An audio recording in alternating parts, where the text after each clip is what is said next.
The night sky over Earth was calm, almost too calm. Stars blinked in silence, unaware of the chaos waiting to come. Far below, in the command center of the Global Defense Network, alarms screamed like dying sirens. Red lights flashed across the walls. Every screen showed one terrible message: unidentified contacts, multiple inbound. Commander Riley stood frozen for a second. His heart pounded. "How many?" he whispered. The young officer beside him swallowed hard. "All of them, sir. Every major sector reports the same thing. They are everywhere." No one in the room spoke after that. The air grew heavy. The silence of fear replaced the sound of alarms. For years, Earth had listened to deep space signals, messages from the stars, some friendly, most ignored. But this one wasn't a message. It was a fleet. The arrival high above Earth's orbit, a dark shadow moved across the moon's surface. The ships weren't like anything humans had built. They were smooth, silent, and alive, glowing faint blue like veins under skin. One of them turned its front toward Earth. It was larger than any human city. The Galactic Council had arrived. They didn't come for peace. The message, a voice, deep and cold, broke through every communication channel, television, radio, and even phone lines. "This is the Galactic Council. Your world has violated the rules of expansion. You will surrender your technology and submit to cleansing. Resistance will not be tolerated." In every home, people stopped what they were doing. Children cried. Soldiers stared at the message in disbelief. It wasn't just a threat, it was a death sentence. Commander Riley clenched his fists.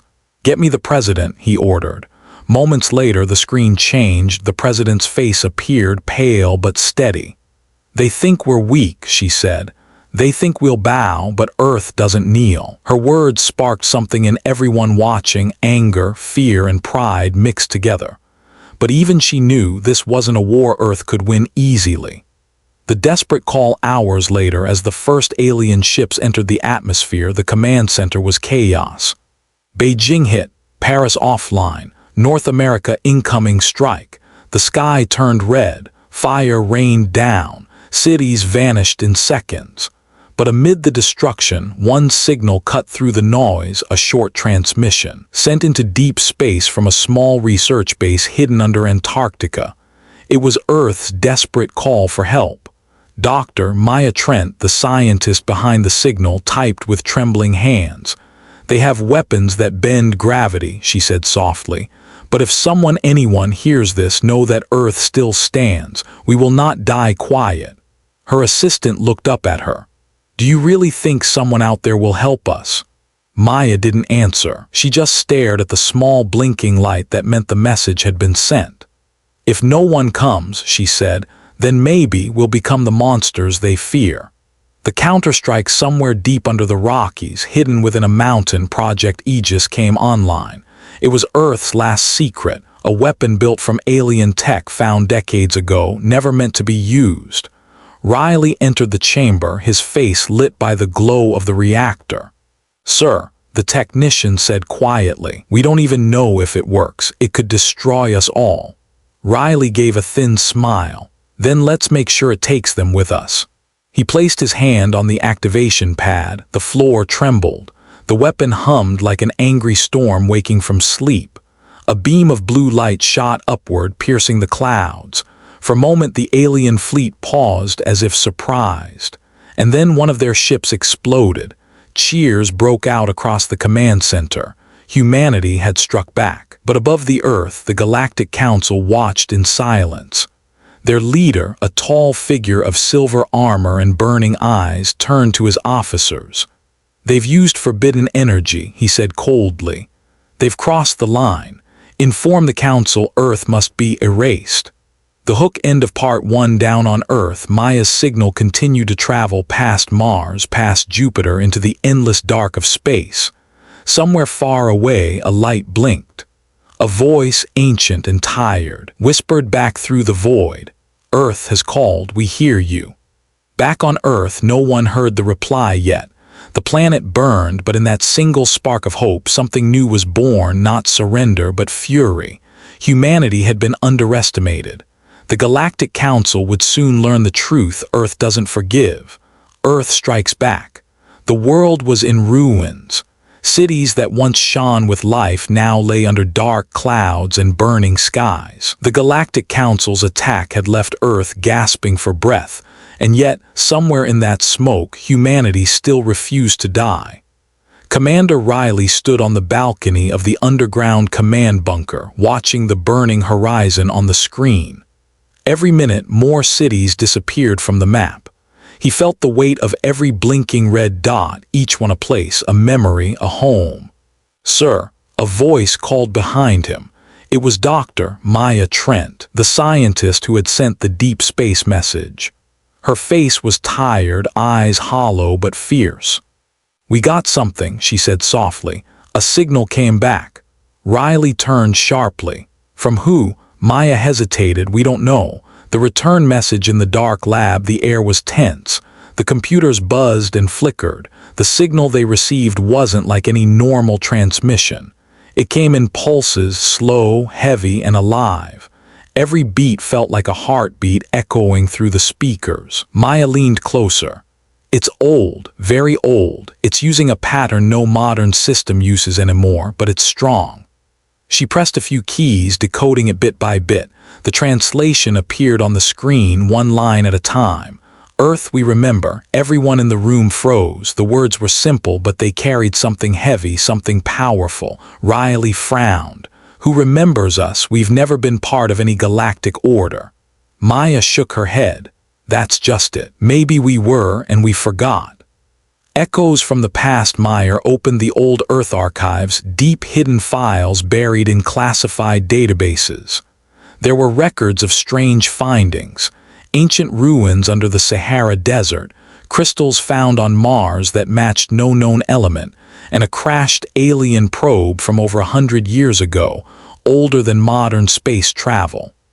"Look at this," she said, pulling up the image of the probe. "Same energy signature as the signal we just received." Riley stepped closer. "You're saying whoever's out there, they've been watching us. Or maybe," Maya said slowly, "we were once one of them." The thought sent chills down Riley's spine. What if humanity wasn't just a random species? What if Earth's people had been abandoned, forgotten children of an ancient race? Meanwhile, the Council reacts far across the stars. The Galactic Council gathered in a colossal hall of light and stone. Their leader, the High Chancellor of Vyerx, slammed his hand against the crystal table. "They've awakened something," he shouted. "That signal should not exist." The others murmured in fear. "If the ancients return," one of them said, "the balance will fall. The Council's power will end." The Chancellor's eyes burned like molten fire. "Then we will end Earth before they arrive." He ordered the Oblivion Fleet, the most destructive force ever built, to prepare for full planetary erasure. Earth's defiance back on Earth. Riley and Maya worked through the night. The more they decoded the signal, the stranger it became. It wasn't just words, it carried data, star maps, coordinates, and something that looked like schematics for a weapon or maybe a beacon. Maya's hands trembled as she zoomed in. "They're not coming to save us. They're calling us to rise." Riley looked at her confused. "What do you mean?" She turned the monitor toward him. "This isn't a rescue, it's a reminder. They want us to remember what we are." Outside, explosions shook the ground. Dust fell from the ceiling. The alien ships were getting closer. The defense cannons fired weakly, one by one falling silent. "Sir," a soldier shouted, "the enemy fleet is charging some kind of super weapon." Riley took a deep breath. "Then we have no choice. Prepare Project Aegis again." The awakening before they could move, the signal pulsed again, brighter this time. Every screen flashed white. For a second, the power grid collapsed. When the light faded, the computers showed a single new line of text. "The time has come. Earth must remember." Suddenly, strange energy readings appeared around the planet. The oceans vibrated. The skies shimmered. Deep below the crust, something ancient began to wake, something hidden for thousands of years. Maya's voice trembled. "It's coming from under the Pacific, right where the tectonic plates meet. There's something there." "Something," Riley asked. "A ship," she whispered. "But it's not alien, it's human." The hook end of Part 2. In the dark silence of space, the Galactic Council's fleet prepared its final attack. The High Chancellor raised his arm. Fire. But at that same moment, the oceans of Earth split apart.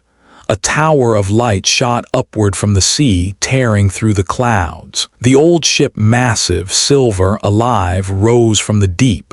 Inside the command center, Maya's eyes widened in disbelief. "It's responding to the signal," she said. "They didn't just send us a message, they left us a weapon." Riley stared at the glowing sky. "Then let's show them," he whispered, "why Earth was never meant to bow." The sea roared like a living beast. From the heart of the Pacific Ocean, light exploded into the sky, bright enough to blind satellites and silence alien scanners. The ocean boiled. Waves the size of buildings crashed outward, and in the center of it all, something massive rose from the depths. It was not made by alien hands. It was made by Earth long ago. The rise of the Titan commander Riley watched through the satellite feed. The image was shaky but clear enough. A giant metallic structure, shaped like a spear, glowing blue from deep cracks that ran along its surface. It was kilometers tall, ancient yet alive, like it had been waiting all this time. Dr. Maya Trent stood beside him, speechless. "It's beautiful," she whispered. The readings on her screen went wild. "Its power levels are impossible. Whatever that thing is, it's older than recorded history." Riley leaned closer to the display. "Activate the comm link. I want to talk to it." Maya blinked. "Talk to it, Commander." "It's not." Before she could finish, a low hum filled the air. Every radio, every speaker, every piece of metal in the bunker began to vibrate. Then a voice, deep, ancient, and human, echoed through the room. "We are the first ones. We built this world and we left it in your hands. You have awakened us." The crew froze. Maya's heart skipped a beat. "They are us," she said softly.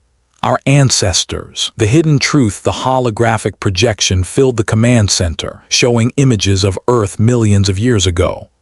Massive cities floating above oceans, humans with technology far beyond imagination, and the same Galactic Council ships hovering in the sky. The voice continued. "We were betrayed. The Council feared us. They erased our memory, scattered our people, and sealed our power beneath the sea. But the flame of Earth never dies. The time of silence is over." Riley clenched his fists. "They wiped our history. They made us think we were small." Maya's eyes burned with anger and awe. "We're not small anymore. The Council's panic far across the galaxy. The Council's fleet was in chaos." The High Chancellor stared at the glowing Earth through his command ship's view screen. "What have they done?" One of his officers shouted. "That energy is beyond measurement." The Chancellor's voice trembled for the first time. "They've awakened the Titan, the weapon we buried with their ancestors. If they learn to control it," he stopped, his voice turning into a growl. "We're finished." He raised his arm. "All ships, target the Pacific, wipe it off the map." "The Titan speaks on Earth," the ocean thundered again. The massive structure opened, revealing a glowing sphere at its center, spinning faster and faster. Lightning shot into the sky. Clouds twisted into a storm. Maya's computer translated another pulse from the Titan. "You are our children, but power without unity is death. Choose your path, flee or fight." Riley looked around at his team, soldiers, scientists, ordinary people who had become warriors overnight. He spoke clearly, his voice steady. "We fight, not for power, not for revenge, for home." The Titan's glow intensified as if it understood. The ground trembled, and from deep within its structure, ancient weapons began to awaken, pillars of energy rising from the oceans across the world, connecting to one another like veins of light. Earth fights back. The first alien wave entered Earth's atmosphere, firing plasma storms toward the ocean. But the beams never touched water. The Titan's shields flared, bending space around it. The attacks dissolved into harmless bursts of color.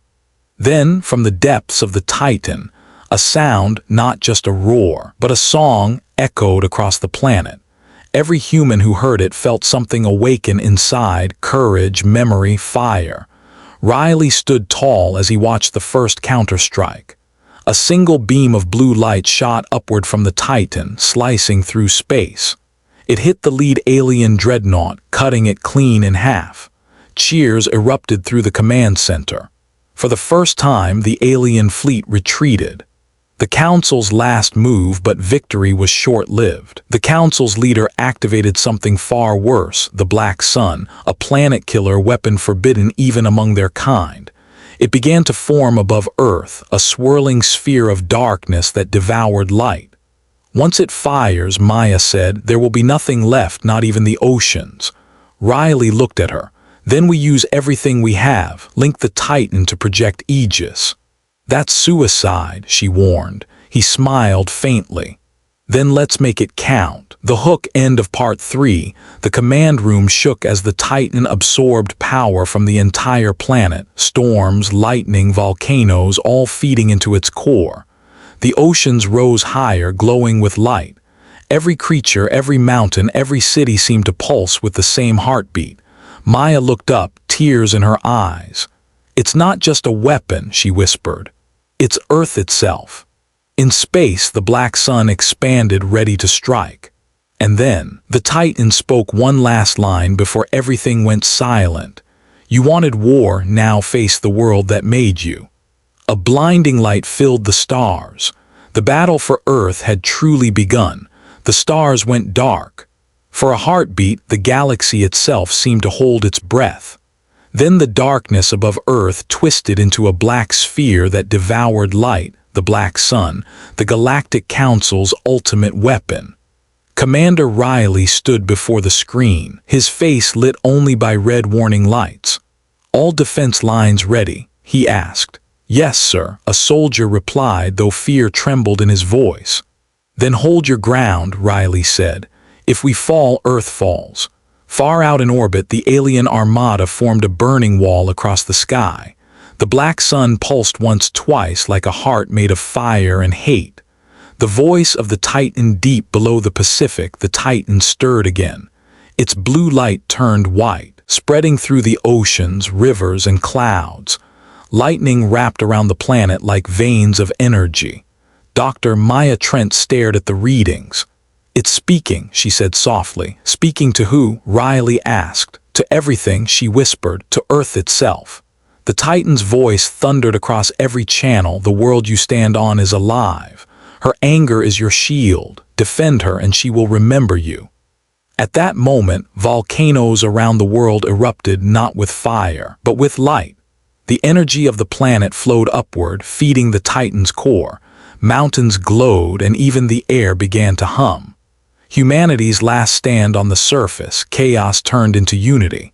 Civilians helped soldiers. Old ships were pulled from rusting ports. Fighter jets painted with smoke marks took to the sky once more. Every nation, every survivor became part of one final defense. In the middle of it all, Maya climbed to the Titan's control bridge, where the ancient holograms floated like ghosts. Show me how to control it, she demanded. The hologram of the first ones appeared calm, ageless, almost human. You cannot control what is part of you, it said. You must become it. Maya stepped forward and the Titan's light surrounded her. Energy flowed into her veins, glowing under her skin. She gasped but didn't pull back. I understand, she said softly. It's not a weapon, it's a link. The war begins, the Black Sun fired. A beam of dark energy tore through space, large enough to swallow continents. But the Titan raised its arms, and from Earth itself, a shield of light erupted upward. The two forces met in the middle of the sky. The clash shook the stars. The sound was beyond thunder. The Earth itself trembled, mountains cracked, and the oceans lifted high like curtains of glass. For a moment, the shield held, then began to fracture. Riley shouted into the mic. Aegis system, full power, now. Beneath the Rockies, the hidden weapon project Aegis linked with the Titan. Every last bit of stored energy from Earth's power grid surged upward. Cities went dark, but the sky blazed brighter. The shield stabilized, the Black Sun's beam faltered. The Council's fear inside his flagship, the High Chancellor, roared. Impossible, they're just a dead world. His second-in-command looked at the readings. Sir, they're not dead. The planet itself is fighting back. The Chancellor slammed his fist. Then we burn it twice. He activated the secondary core. The Black Sun turned red, drawing power from nearby stars. Those stars dimmed, dying one by one. Maya felt it immediately. They're draining suns. If they keep doing this, the whole system will collapse. Riley stared at her glowing hands. Then we end it before that happens. Becoming the light, Maya stepped into the Titan's heart. Energy surrounded her, and for a brief second, she saw everything: the oceans, the cities, the cries of humanity. She saw Earth as one living thing. Riley, her voice echoed through every speaker, calm and strong. I can guide it now. He smiled faintly. Then guide us home. The Titan's light changed from blue to golden. The sky split open. Every defense cannon on Earth fired in sync, powered by the same energy. The combined force surged upward into the heart of the Black Sun. The moment of silence, the stars went white. No sound, no movement, just silence. When the light faded, the Black Sun was gone. Half the Council fleet drifted in ruins. The rest fled into hyperspace, their leaders screaming in panic. On Earth, people looked up at the quiet sky. For the first time in days, they saw the stars again. But the Titan was still glowing, too bright, too unstable. Maya's voice came through the comm one last time. Commander, the Titan is overloading. I can't stop it. Riley's voice broke. Maya, you need to eject. No, she said softly. If I leave, it falls apart. This is what I was meant to do. Her last words were barely a whisper. Tell them Earth remembers. The hook. End of part 4. The Titan rose higher, glowing brighter than the sun. Then it vanished into the upper atmosphere, leaving behind a rain of golden light that covered the whole world. Every drop that fell healed what was broken: cities, forests, even the sky itself. Riley fell to his knees, tears in his eyes. She saved us, he whispered. But in the dark corners of space, far beyond the dying Council world, something ancient stirred, something watching, waiting. A cold voice echoed through the void. The children of Earth have awakened. The true war begins now. The world was quiet again, too quiet. The golden rain from the Titan's sacrifice had stopped days ago. The fires were gone, the sky was clear, and the surviving humans stepped out into the light, not knowing if they were seeing peace or the calm before another storm. Commander Riley stood on a broken cliff overlooking the Pacific. The sea that once boiled with war was calm again, blue and endless, but he couldn't enjoy it. His thoughts were still trapped in the moment. Maya's voice had faded. She saved us, he whispered again. But at what cost? The aftermath across the planet, communication towers crackled back to life. Nations that once fought each other now spoke with one voice. The Council's fleet had fled, but no one trusted silence anymore. People rebuilt. But deep inside the planet, sensors kept detecting something strange, a pulse. It came from the same place where the Titan had vanished. Every few hours, it beat once, like a giant heart under the ocean floor. Riley watched the readings. She's still out there, he said quietly. General Vargas frowned. You mean the Titan? Riley shook his head. No, Maya. The signal from beyond at midnight, every radio on Earth suddenly turned on by itself. No station, no code, just one soft voice filled with static. Riley, can you hear me? He froze. The voice was faint, distant, but it was her. Maya, he shouted. Where are you? The signal hissed. Then her voice came again. I don't have much time. The Titan, it didn't die. It opened something, a gate. A gate to where? Riley demanded, not where, who. And then the signal vanished. The Council's secret far across the galaxy, inside the ruins of the Council's stronghold, the High Chancellor sat in silence. His armor was cracked, his fleet destroyed, but his eyes still burned with hatred. An aide approached him carefully. The Black Sun has been destroyed, my lord. Our power is gone." The Chancellor smiled bitterly. "Not gone, returned." He turned toward the star map, showing a new anomaly at the edge of the galaxy, a blinding light expanding slowly. "The ancients are waking," he said, "and they will come for all of us." The discovery back on Earth, Dr. Maya's last signal, had left coordinates in the data. Riley led a small team on a deep-sea mission to the location where the Titan disappeared. Their submarine descended into the black waters, lights cutting through the darkness. The deeper they went, the stranger the readings became: strong magnetic waves, fragments of unknown metal, and glowing particles floating like dust. Suddenly the darkness broke and they saw it. The Titan, still there but changed. Its form was no longer metal. It looked alive, pulsing softly with golden veins, as if it had merged with something else, something living.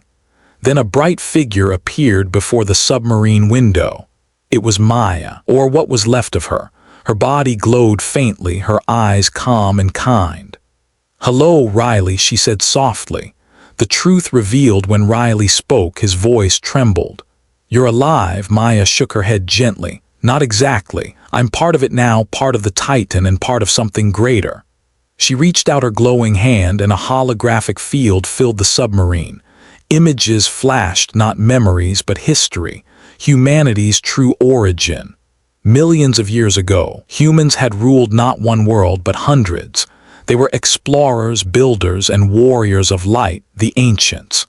The Galactic Council was once their creation, meant to bring peace among species. But fear grew and the Council betrayed them, erasing their history and sealing their power away on Earth. Maya's voice grew heavy. "We were never the children of Earth. We were its guardians, reborn again and again. And now the universe remembers us." The rising threat, as her words faded, alarms filled the submarine. The ocean around them began to glow red. Energy waves pulsed from deep below. The sensors screamed something else was coming through the same gate the Titan had opened. Riley shouted, "What is that?" Maya looked at the readings, her glowing face suddenly filled with sorrow. "They followed me," she said softly. The Council wasn't the only enemy.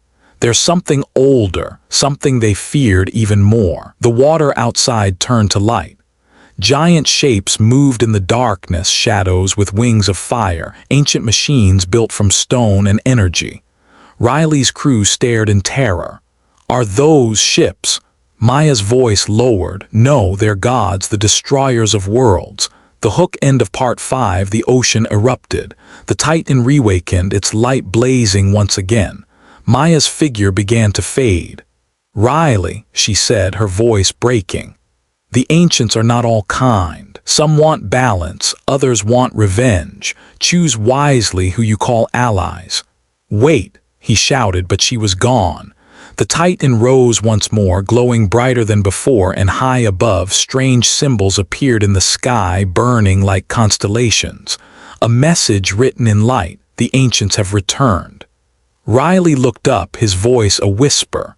"Then the real war is just beginning."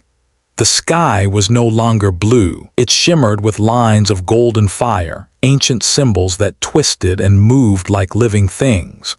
Every nation, every city looked up, confused and afraid. Commander Riley watched the sky from the command tower. "They're here," he whispered. He didn't know if that was good or bad. When stars moved across the galaxy, suns shifted position. Entire constellations changed shape, creating new pathways of light. The old maps became useless. In the silence of deep space, the ancient beings, the so-called gods, awoke.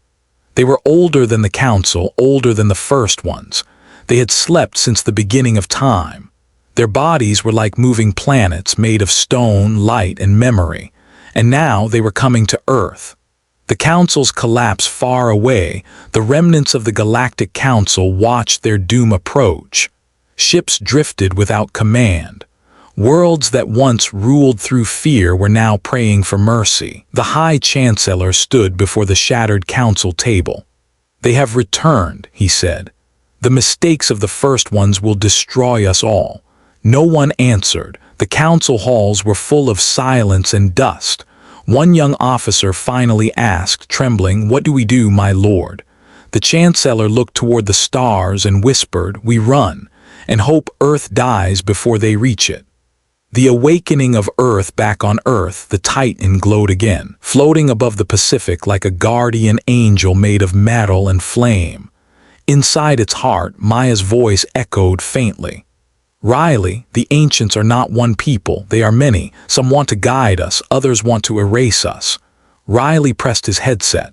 "Then how do we know who's who?" "You'll know," she replied. "They remember us by our choices." Suddenly the sea split apart. From the depths, another structure rose, smaller than the Titan, shaped like a giant wing. It carried strange carvings, pulsing with white light. Maya's faint voice returned. "That one belongs to them, the keepers. They fought beside the first ones long ago. They are coming to help." The first contact, the massive ship descended slowly through the clouds. When it landed, the air shimmered like heat. The ship opened, revealing tall figures of light, human-shaped but transparent, their eyes burning gold. They did not speak with words. Instead, everyone on Earth heard the same voice inside their mind.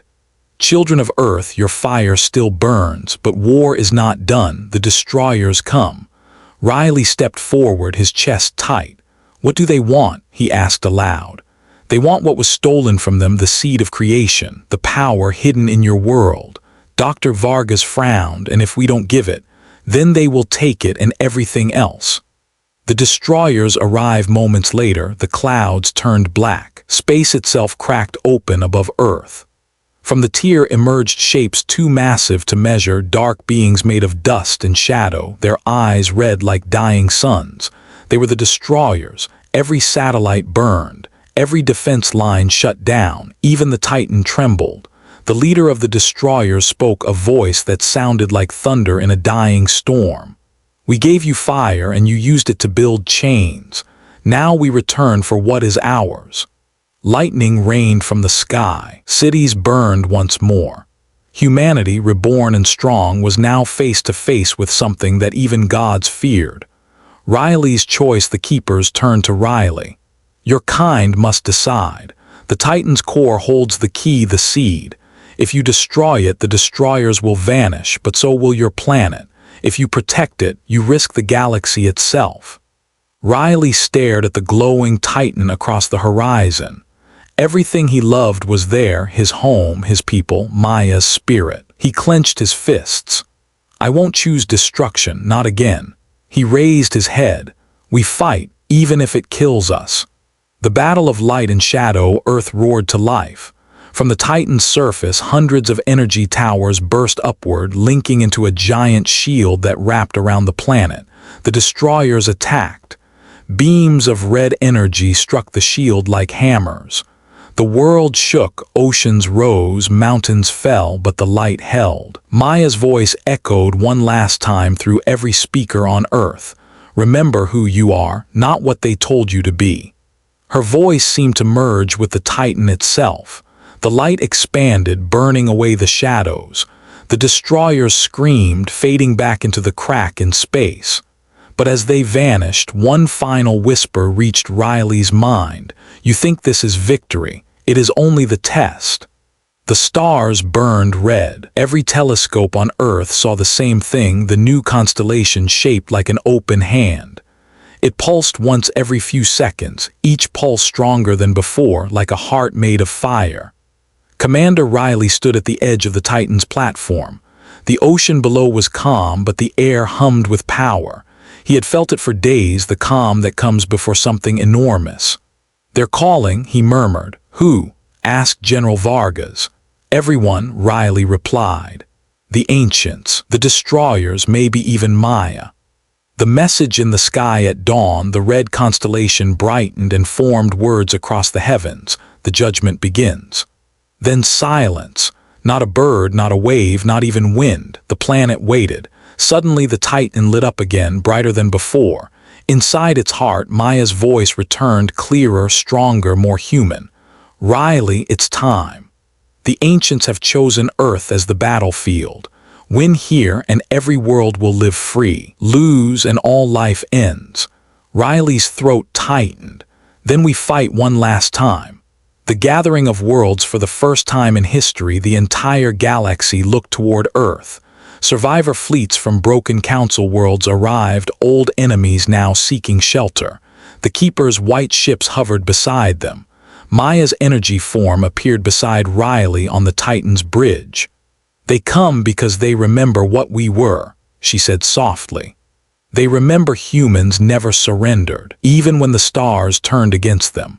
Riley smiled faintly. "Let's remind the universe why." The return of the destroyers. The sky tore open. From the red constellation, the destroyers descended, thousands of shadow giants, their wings stretching across continents. They carried darkness with them, swallowing light. The Titan rose to meet them, its golden aura flaring. Every ship from every allied world followed behind, humans, keepers, council survivors, one united fleet around a single blue planet. Riley gave the command. "All units engage." The final war began. The battle for existent space turned into fire. Beams of light, bolts of plasma, and waves of shadow collided above the Earth. Every hit lit up the sky like a second sun. On the Titan, Maya extended her hands. Golden energy streamed from her into the weapon systems. "The Titan can't hold forever," she warned. Riley gritted his teeth. "Then we make every second count." They fired. The main cannon of the Titan unleashed a beam so bright it cut through 5 destroyers at once. The Allied fleets followed, raining light across the sky, but the shadows kept coming. A massive explosion shook the planet. The Titan's shields began to fail. "Riley," Maya whispered, "there's only one way to end it." The final choice. In the Titan's heart, a chamber opened, the seed of creation, glowing like a miniature star. Maya looked at Riley. "If we merge with it, the energy will erase the destroyers, but it will also erase us. No more Titans, no more ancient weapons, just life starting again." Riley looked out the window at the burning sky. "If it gives them peace, it's worth it." He placed his hand on the seed. Maya's hand joined his. For a moment, time stopped. "Goodbye, Commander," she said. "Tell Earth that we kept our promise." The dawn of light. The seed exploded. A wave of pure white energy swept through the atmosphere, across the moon, across the stars. The destroyers screamed and vanished, their shadows torn apart by light. The war ended in a single heartbeat. When the light faded, the Titan was gone. The sky cleared, showing millions of stars brighter than ever before. Earth was whole again. The oceans were calm, the air warm, the world alive. Epilogue. Years later, decades passed. Humanity rebuilt. Children played under skies filled with new constellations, symbols of unity, of courage, of memory. A monument stood at the shore where the Titan once rose. Carved into stone were simple words. We remembered, we stood, we became more. And sometimes on quiet nights, people said they could still hear a faint voice in the wind, Maya's voice, whispering through the stars. Earth lives and the universe watches.